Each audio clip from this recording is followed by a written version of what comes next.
मैं परमेश्वर पिता का धन्यवाद देती हूँ आज के दिन के लिए, इस सुंदर समय के लिए कि उसने एक बार फिर से हमको ऐसा मौका दिया कि हम परमेश्वर के वचन को लेकर के आने पाते हैं। मेरे प्रियो, हम लोग सीख रहे हैं इन दिनों में हबक्कुक नामक पुस्तक का अध्ययन कर रहे हैं, जिसका लेखक स्वयं हबक्कुक है। और हबक्कुक के साथ साथ हम देखते हैं कि उसका अर्थ जो है आलिंगन करना होता है। हबक्कुक का अर्थ है आलिंगन करना। तो मेरे प्रियो, हम लोग दूसरा अध्याय के 7 पद तक हमने अध्ययन कर चुका है। अब हम इसको आगे पढ़ते हैं। हमने देखा था कि परमेश्वर उन लोगों को नाश करते हैं जो पाप में बढ़ जाते हैं। जो पाप में बढ़ जाते हैं उन लोगों को परमेश्वर नाश करते हैं। अर्थात वो बेबीलोन देश के बारे में कहता है कि जो शराब पीकर विनाश को लाते हैं, जो शराब पी करके विनाश को लाते हैं। और हम अपने अध्ययन में अब हम आगे बढ़ते हैं और परमेश्वर से हम सहायता मांगे। आइए प्रार्थना करें।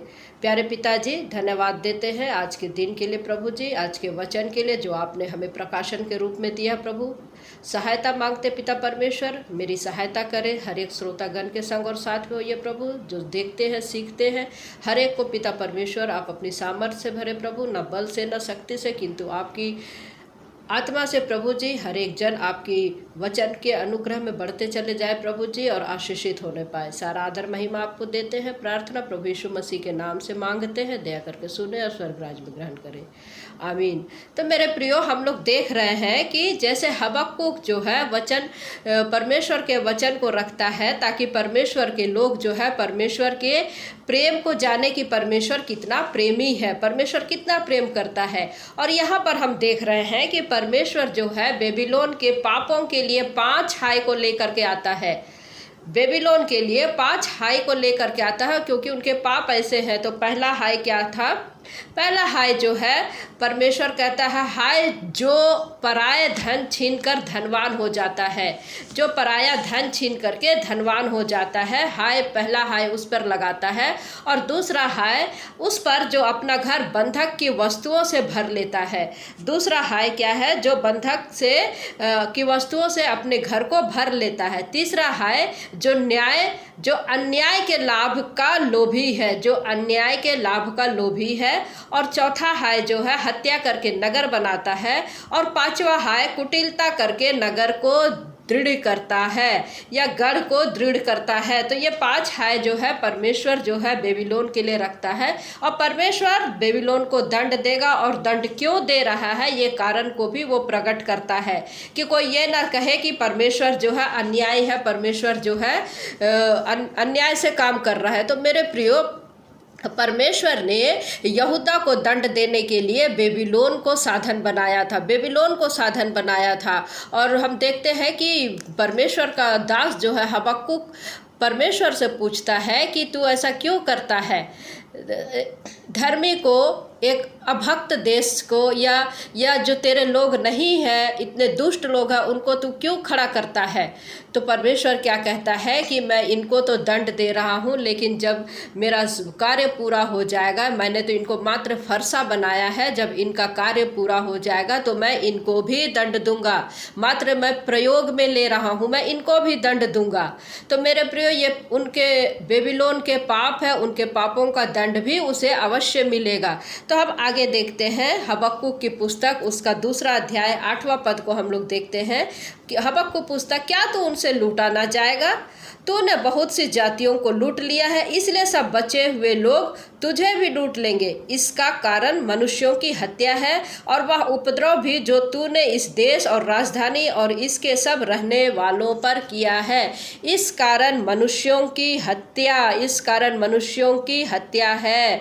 हम देखते हैं मेरे प्रियो कि मनुष्य जो है खून का कैसे प्यासा है। आज भी हम देखते हैं खून का कैसे प्यासा है, कैसे वो लालची है। और वो परमेश्वर कहता है, दूसरी हाय जो है उनकी लालसा और प्रतिष्ठा की अभिलाषा पर है, लालसा और प्रतिष्ठा की अभिलाषा पर है। और हम यहाँ पर देख रहे हैं कि प्रियो, मनुष्य जो है अपने जीवन में इतना आगे बढ़ गया, आज भी हम देखते हैं इतना आगे बढ़ गए हैं कि उनकी अभिलाषाएं ख़त्म नहीं होती, उनकी लालसाएं ख़त्म नहीं होती, उनका लालच ख़त्म नहीं होता। हाय उस पर जो पराये धन को छीन छीन करके धनवान हो जाता है, परमेश्वर का वचन कह रहा है। हम आगे देखते हैं। हबक्कुक 2 उसका 9 से लेकर के 11 पद तक कहता है, हाय उस पर जो अपने घर के लिए अन्याय के लाभ का लोभी है, ताकि वह अपना घोंसला ऊंचे स्थान में बनाकर विपत्ति से बचे। तूने बहुत सी जातियों को काटकर अपने घर के लिए लज्जा की युक्ति बांधी और अपने ही प्राण का दोषी ठहरा है, क्योंकि घर की दीवार का पत्थर दुहाई देता है और उसके छत की कड़ी उनके स्वर में स्वर मिलाकर उत्तर देती है। मेरे प्रियो, यहाँ पर परमेश्वर का वचन कह रहा है कि शराब के साथ लालच भी बेबीलोन का पाप है। बेबीलोन का जो पाप था वो शराब के साथ साथ लालच भी था। और परमेश्वर की आज्ञा को जब हम लोग स्मरण करते हैं कि वह अपने पड़ोसी को, पड़ोसी के धन, उसकी पत्नी, उसकी संपत्ति का लालच नहीं करना, ये परमेश्वर ने कहा है। कहता है कि ताकि वह अपना घोंसला ऊंचे स्थान पर बनाकर विपत्ति से बचे। मेरे प्रियो, बेबीलोन की तुलना यहाँ पर चील से की गई है, जो सोचते हैं कि अपना घोंसला बहुत ऊंचे पर बना लेंगे जिसको कोई तोड़ नहीं सकता, बहुत अच्छे बना लेंगे, अपना गढ़ इतना मजबूत कर लेंगे कि कोई तोड़ नहीं सकता, क्योंकि वह बहुत ऊंचे पर है और वो बहुत सुरक्षित है। वह खुद को अपना सुरक्षित समझते। लिखा है कि वह अपने घर के लिए लज्जित की युक्ति बांधी और अपने ही प्राण का दोषी ठहरा है। क्या कहता? लज्जा की युक्ति बांधी और अपने ही प्राण का दोषी ठहरा है। देखिए प्रियो, बेबीलोन ने लालच और रक्तपात के कारण अपने ऊपर परमेश्वर के दंड को बुलावा दिया और लिखा है कि पत्थर दुहाई देते हैं, अपने घर के पत्थर। मेरे प्रियो, यहाँ पर सभी के लिए प्रश्न ये है कि जब हम नॉर्मल तरीके से अपने घर में रहते हैं, आप अपने घर में किस प्रकार के पराये धन को लाते हैं, किस प्रकार से किसी के गलत कार्य के घूस के पैसे या फिर किसी प्रकार के भ्रष्टाचार के पैसे को आप लेकर के आते हैं, बंधक की वस्तुएं किसी को डरा के धमका के अन्याय के पैसे को लेकर के आते हैं, या फिर आपने किसी की भावनाओं का कत्ल किया है, कुटिलता के साथ में लेकर के आया है। तो मेरे प्रियो, आप जिस घर में रहते, आपके घर के दीवार आपकी गवाही देते हैं, घर के छत आपकी दीवार घर की कड़ी एक स्वर में कहते हैं कि आपके घर का जो सामान है वो अन्याय का सामान है, पराये लोगों का छीना हुआ है, पराये लोगों का खून करके आपने अपने घर में ठहराया है और आपको ऐसा लग रहा है कि हमने बहुत ऊंचे में महल बना लिया, अब हमें कोई कमी नहीं है। जैसे कि यहाँ पर उकाब की तुलना की गई है बेबीलोन के साथ में, कि वो सोचता है कि मैं बहुत ऊंचे में अपना घर बना लिया, दृढ़ बना लिया, अपनी हर पावर को मैंने मजबूत कर लिया, आर्थिक दृष्टि से, सामाजिक दृष्टि से, राजनीतिक दृष्टि से। लेकिन परमेश्वर कहता है कि मैं तुझे दंड दूंगा।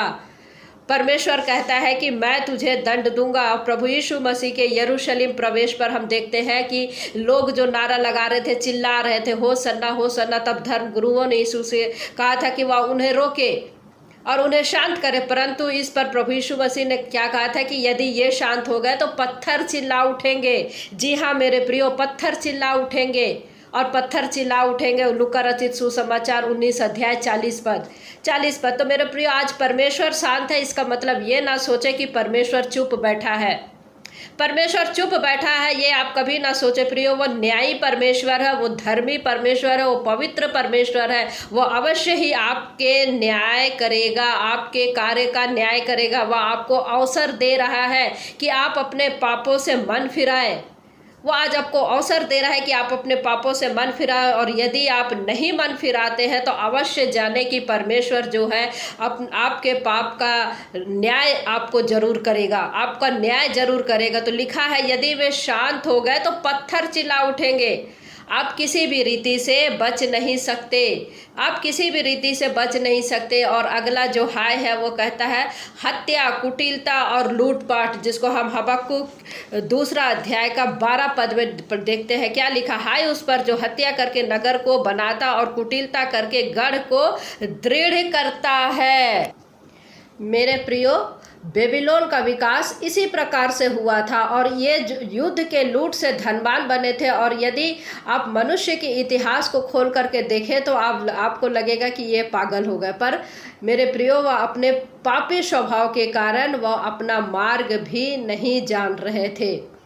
पापी स्वभाव के कारण वो अपना मार्ग भी नहीं जानता था। तो मनुष्य ने युद्ध तो सदैव ही किया है और सदैव ही उसे यही समझ में आता प्रियो, लेकिन यहाँ पर हम लोग देखते हैं कि बेबीलोन को परमेश्वर जो है दोषी ठहराता है। और यह आज भी किसी आधुनिक राष्ट्र के लिए सर्वदा यही उचित है। यदि आज कोई देश युद्ध कर रहा है तो यह जान ले कि परमेश्वर उसे भी दोषी ठहराता है। और आज आप कल्पना करके देख ले कि कई देश जो है युद्ध कर रहे हैं। इजराइल युद्ध कर रहा है, हमास युद्ध कर रहा है, हर एक देश जो है युद्ध कर रहा है। तो मेरे प्रियो हम लोग देखते हैं कि परमेश्वर उनको दंड देगा। अब आगे 13 पद क्या कहता है, देखो क्या सेनाओं के यहोवा की ओर से यह नहीं होता कि देश देश के लोग परिश्रम तो करते हैं परंतु वे आग का कौर होते हैं और राज्य राज्य के लोगों का परिश्रम व्यर्थ ही ठहरता है, व्यर्थ ही ठहरता है। तो मेरे प्रियो प्राचीन युग के महान देशों के परिश्रम को भी यहाँ पर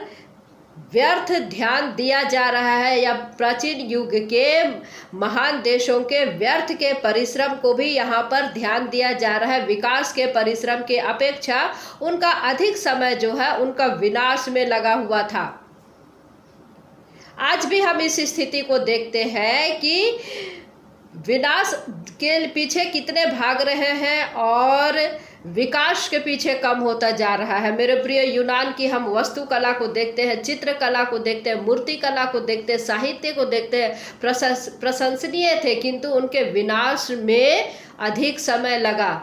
क्योंकि उनके विनाश में अधिक समय लगा। हम लोग देखते हैं मेरे प्रिय वचन हमको बताता है कि सिकंदर महान ने एक के बाद एक कई राष्ट्र को विनाश किया था। सिकंदर महान ने एक के बाद एक कई राष्ट्र का विनाश किया था और यही बेबीलोन ने भी किया था, यही बेबीलोन ने भी किया था। तो आगे वचन हमको क्या कहता है 14 पद में, क्योंकि पृथ्वी यहोवा की महिमा के ज्ञान से ऐसी भर जाएगी जैसे समुद्र जल से भर जाता है, समुद्र जल से भर जाता है।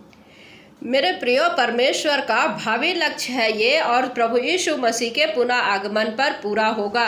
और आप यदि इसको और पढ़ेंगे यशायाह नबी की पुस्तक 11 अध्याय उसका 9 पद में जब हम लोग देखते हैं, मेरे सारे पवित्र पर्वत पर ना तो कोई दुख देगा और ना हानि करेगा, क्योंकि पृथ्वी यहोवा के ज्ञान से ऐसी भर जाएगी जैसे जल समुद्र में भर जाता है, समुद्र में भर जाता। तो ये प्रियो आने वाले समय में हम लोग इसको और भी महसूस करने पाएंगे। प्रभु यीशु मसीह के द्वितीय आगमन पर ये पूरा होगा। अब हम आगे बढ़ते हैं। हबक्कुक नबी की पुस्तक 2 अध्याय 15 पद कहता है, हाय उस पर जो अपने पड़ोसी को मदिरा पिलाता और उसमें विष मिलाकर उसको मतवाला कर देता है कि उसको नंगा देखे।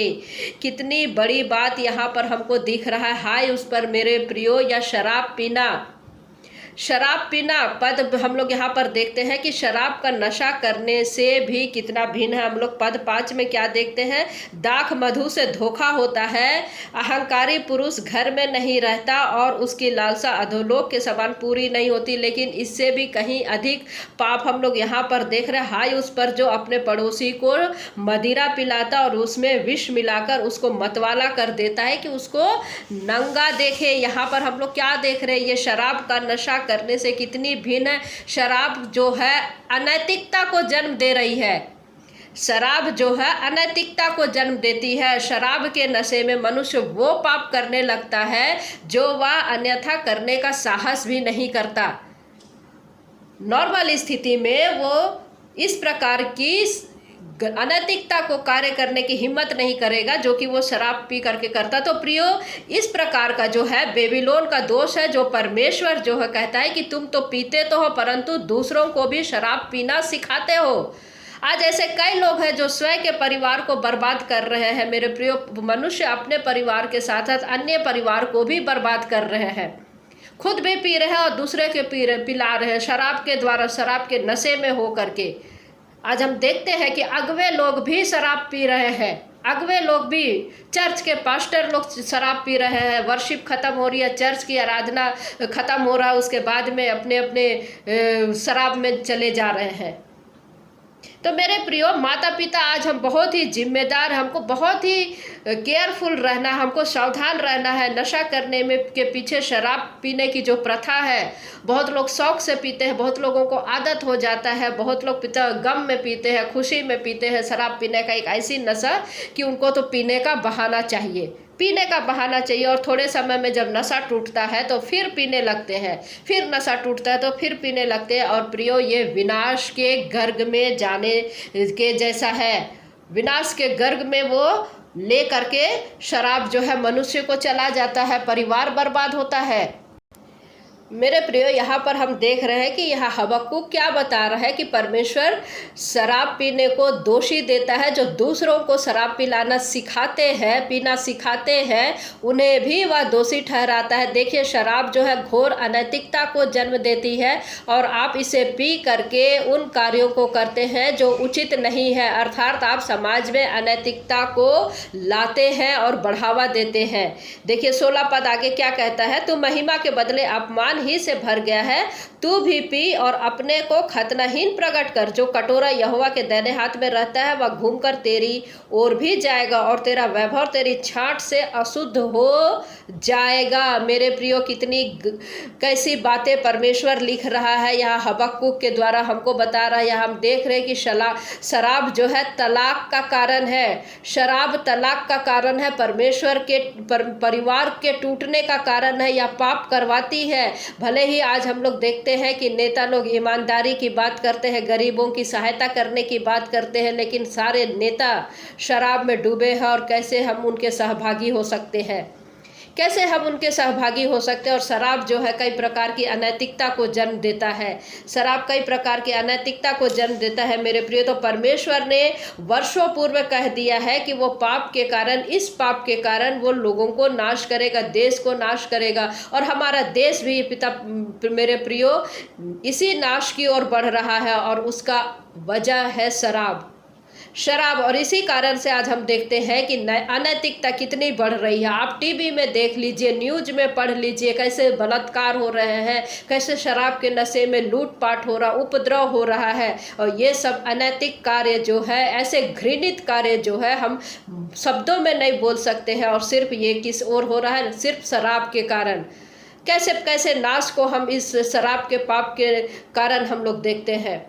तो मेरे प्रियो, यहाँ 17 पद में आगे कहता है कि क्योंकि बेबीलोन में तेरा किया हुआ उपद्रव और वहाँ के पशुओं पर तेरा किया हुआ उत्पाद, जिनसे ये भयभीत हो गए थे, तुझी पर आ पड़ेंगे। यह मनुष्यों की हत्या और उस उपद्रव के कारण होगा जो इस देश और राजधानी और इसके सब रहने वालों पर किया गया है। यह मनुष्यों की हत्या और उस उपद्रव के कारण होगा जो इस देश के राजधानी और इसके सब रहने वालों पर किया गया है। शराब के कारण हिंसा भड़कती है मेरे प्रियो। शराब से सब प्रकार की अनैतिकता उत्पन्न होती है। नशा, अनैतिकता, तलाक, रेप, बलात्कार, चोरी, पता नहीं ना जाने क्या क्या चीज़ें होती है, सब शराब का फल है। तो मेरे प्रियो, हमारे परिवारों में, हमारे अपने लोगों में आज तो महिलाएं भी शराब पी रही हैं, महिलाएं भी पी रही है। तो कितनी सचेत होने की आवश्यकता है कि हम अपने परिवारों को बचाएं, हम अपने देश को बचाएं मेरे प्रियो। हमको शराब के कारण कैसे परमेश्वर क्या कह रहा है